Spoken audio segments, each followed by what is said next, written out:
Salut crypto-fans, j'espère que vous allez bien. Si vous n'avez pas vu ma précédente vidéo, je vous souhaite déjà à tous une excellente année 2020. Dans cette vidéo, nous allons parler des algorithmes de minage et plus particulièrement les algorithmes de minage au GPU ou carte graphique, avec d'un côté les algorithmes AMD friendly et de l'autre les algorithmes plutôt Nvidia friendly.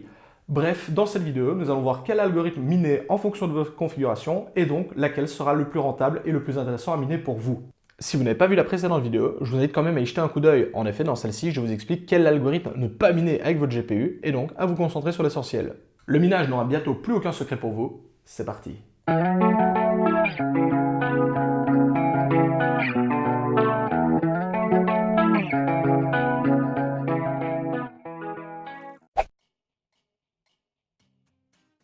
Le minage GPU est la deuxième grande possibilité lorsqu'on parle de minage de crypto-monnaie. En effet, comme dans la précédente vidéo, c'est le choix de l'algorithme qui va définir quel matériel privilégier et donc quel matériel acheter. Cependant, il y a la très grosse différence de la vidéo précédente où on parlait du minage ASIC. Dans le cas des GPU, la plupart des cartes graphiques peuvent miner pratiquement n'importe quel algorithme. Sauf restriction sur la quantité de VRAM embarquée par la carte, mais pour en savoir plus sur le sujet, je vous invite à regarder cette vidéo. Vu qu'il est possible de miner pratiquement avec n'importe quelle carte graphique, un modèle entrée de gamme peut très bien faire l'affaire. Il faudra cependant choisir un algorithme qui lui est adapté et donc les coins qui en découlent. Ce que je veux dire par là, c'est que même un simple PC de bureau peut faire l'affaire et vous permettre de faire vos premiers pas dans le monde du minage. Cependant, et comme bien souvent, les PC gamers seront clairement avantagés. Ceux-ci possèdent en effet des cartes graphiques très puissantes, ce qui leur élargit vraiment le champ des possibilités au niveau des choix des algorithmes. Attention, mais arrivé jusqu'ici, je dois vous faire ma petite mise en garde. En effet, évitez autant que possible de miner avec un PC portable. Ceux-ci ne sont pas du tout adaptés à la pratique du minage. Et également, ce n'est pas avec un PC de salon à 500 € que vous allez devenir millionnaire. Apprendre les bases et découvrir le minage, oui. Gagner plus d'une centaine d'euros par jour avec un simple PC, non. On pourrait penser que vu que les GPU peuvent miner pratiquement n'importe quel algorithme, il suffit de sélectionner un coin qui nous intéresse et de balancer nos cartes dessus. Cependant, nous allons voir que c'est un peu plus compliqué que cela, en référence à ma vidéo précédente. Cependant, et comme pour le minage ASIC, certaines cartes sont plus à l'aise et plus adaptées à certains algorithmes. En effet, je vous en parlais en début de vidéo avec des algorithmes AMD friendly et Nvidia friendly. Certaines possibilités offertes par les fabricants privilégient certains algorithmes au détriment d'autres. Mais là, j'en vois déjà un ou deux en train de se dire « Eh mais mec, tu viens de me dire qu'avec ma carte graphique, je peux miner n'importe quel algorithme. Alors pourquoi pas miner du Bitcoin ou n'importe quelle autre grosse crypto directement ?» Eh bien, en réalité, tu peux.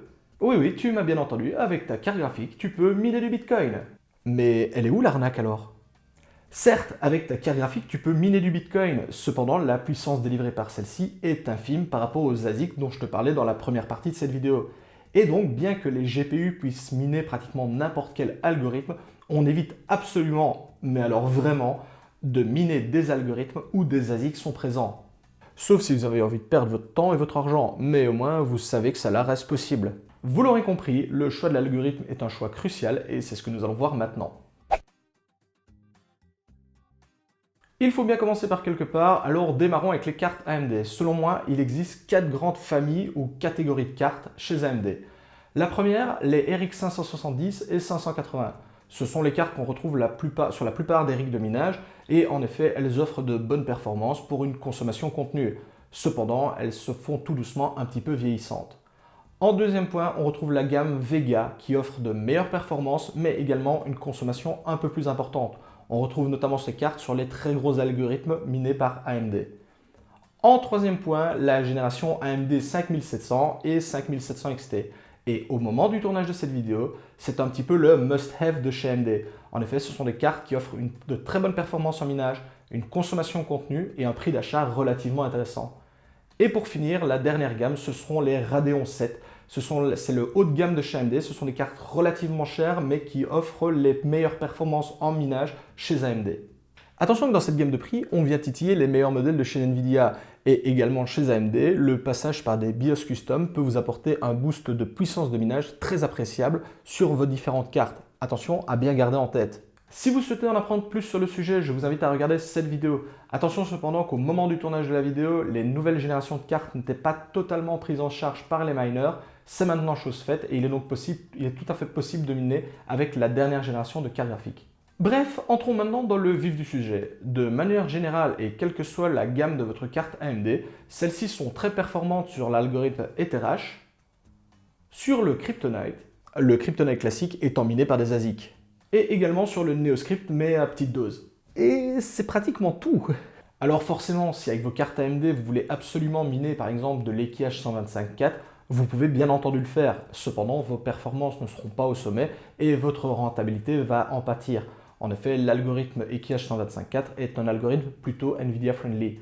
Ce que je vous conseille dans ce genre de cas, c'est tout simplement de miner un algorithme où vos cartes sont très performantes et ensuite de vendre votre production pour acheter le coin qui vous intéresse. Si vous reprenez les possibilités dont je vous parlais au-dessus, il existe des dizaines et des dizaines de coins différents qui tournent sous ces algorithmes et il y en a donc pour tous les goûts. Attention, petite remarque concernant l'EtherHash, mais celui-ci repose sur l'utilisation d'un DAG qu'il faudra charger dans votre carte graphique. Et si vous ne savez pas ce qu'est un DAG, je vous invite à regarder ma vidéo Comment miner de l'Ether où j'explique comment on charge celui-ci et comment celui-ci évolue au cours du temps. D'ailleurs, pour approfondir un peu plus le sujet, je vous invite à comparer les différents modèles et les différentes gammes de cartes graphiques entre elles sur des comparateurs type What2Mine. Je vous mets le lien en description. Pour les cartes Nvidia, c'est à la fois plus simple et plus compliqué, mais vous allez comprendre. En effet, les cartes Nvidia sont dites plug and mine. Il suffit donc de les brancher pour pratiquement tirer le maximum de la carte graphique. Au niveau de la gamme de chez Nvidia, pour moi, il y a vraiment deux grandes gammes, avec d'un côté la génération 1000 qui représente l'ancienne génération mais qui offre toujours de très bonnes performances, et de l'autre côté, la génération 2000 qui représente la nouvelle génération avec des cartes toujours plus performantes et une consommation amoindrie. Chez Nvidia, c'est le chiffre des dizaines qui représente la puissance de la carte graphique et donc plus elle est élevée, plus votre carte sera performante en minage. De manière générale, chez Nvidia, les cartes sont à l'aise sur la plupart des algorithmes, y compris ceux de chez AMD. Bien que comme AMD, les cartes Nvidia ont plus d'affinité sous certains algorithmes. Nous allons voir dans un premier temps les cas les plus simples et je vous expliquerai par la suite les cas les plus complexes. Mais chez Nvidia, les algorithmes à privilégier sont notamment en premier temps les variantes de l'Equiash avec par exemple l'Equiash 125.4 ou le 144.5, l'Equiash de base lui étant miné par des ASIC. Mais également le BeamH, le MTP, le Kukaru 29 et Kukatu 31, le ZH, si je dis pas de bêtises, il y a aussi le X16R2, etc., etc. La liste est relativement longue et je vous mettrai tout ça dans la description. Or, dans cette liste, je ne vous parle d'aucun algorithme AMD friendly. Or, je vous parlais justement que les cartes Nvidia sont également à l'aise sur ce type d'algorithme. Eh bien, entrons maintenant un peu plus dans les détails. Et comme exemple, prenons une RTX 2070 de chez Nvidia. Cette carte offre de très bonnes performances sur les algorithmes précédemment cités, mais également sur l'algorithme EtherHash de chez AMD où elle obtient des performances très proches d'une Vega 64 ou encore d'une AMD 5700. On pourrait donc penser que miner cet algorithme avec cette carte graphique serait très intéressant.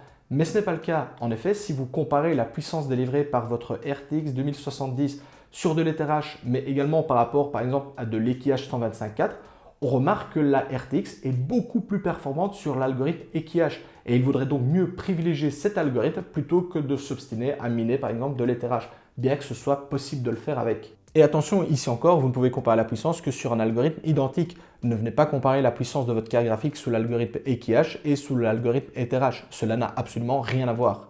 De plus, le prix d'une RTX 2070 est généralement 2 fois supérieur à celui d'une Vega 64 ou d'une AMD 5700.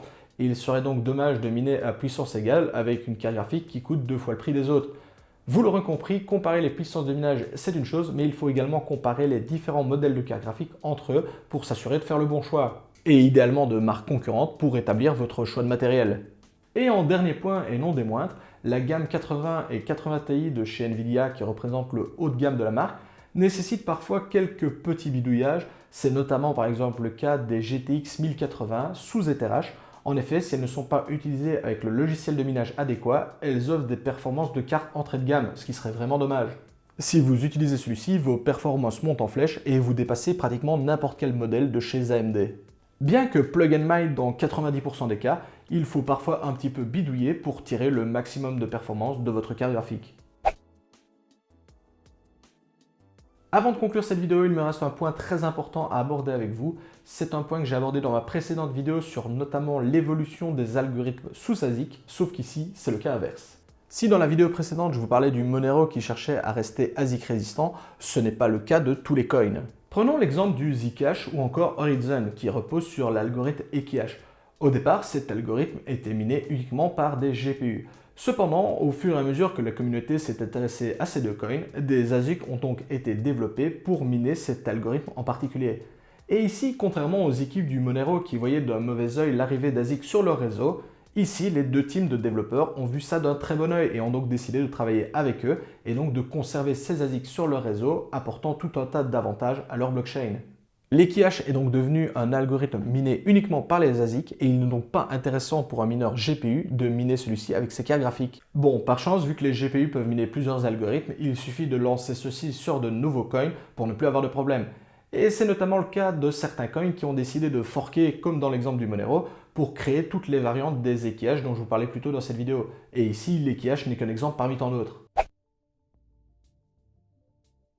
À la suite de ces deux vidéos, vous devriez maintenant être capable de savoir vers quel type de machine vous tournez en fonction de votre choix de coin et donc de l'algorithme qui en découle. Je vous ai présenté brièvement les avantages et inconvénients de chaque type de machine et vous devriez maintenant savoir vers quel type réellement d'algorithme vous tournez. Comme toujours dans le monde du minage, les choses évoluent très rapidement et cette vidéo n'est donc valable que le temps que les choses n'évoluent pas trop. Et il est fort à parier que bon nombre de choses auront changé si vous regardez cette vidéo fin 2020. Voici qui conclut cette mini-série de 2 vidéos. J'espère vraiment qu'elle vous aura plu et vous aura donné l'envie d'en apprendre plus sur le monde du minage. Personnellement, ces 2 vidéos m'ont réellement boosté dans l'envie de vous en parler et donc attendez-vous dans les prochains jours à voir plusieurs vidéos sur le sujet. Et comme toujours, si la vidéo vous a plu, n'hésitez pas à lâcher votre pouce bleu et à vous abonner. Je remarque d'ailleurs que vous êtes énormément à regarder mes vidéos sans pour autant vous abonner à la chaîne. Si vous voulez me donner un petit coup de pouce, vous savez ce qu'il vous reste à faire. Si vous avez la moindre question, n'hésitez pas à la poser en commentaire, je prends vraiment le temps de répondre à chacune de vos questions. Et si ce n'est pas déjà fait, je vous invite à vous abonner à mon Twitter et à mon Discord pour avoir les dernières informations à mon sujet. C'était M. TK, ciao les cryptofans.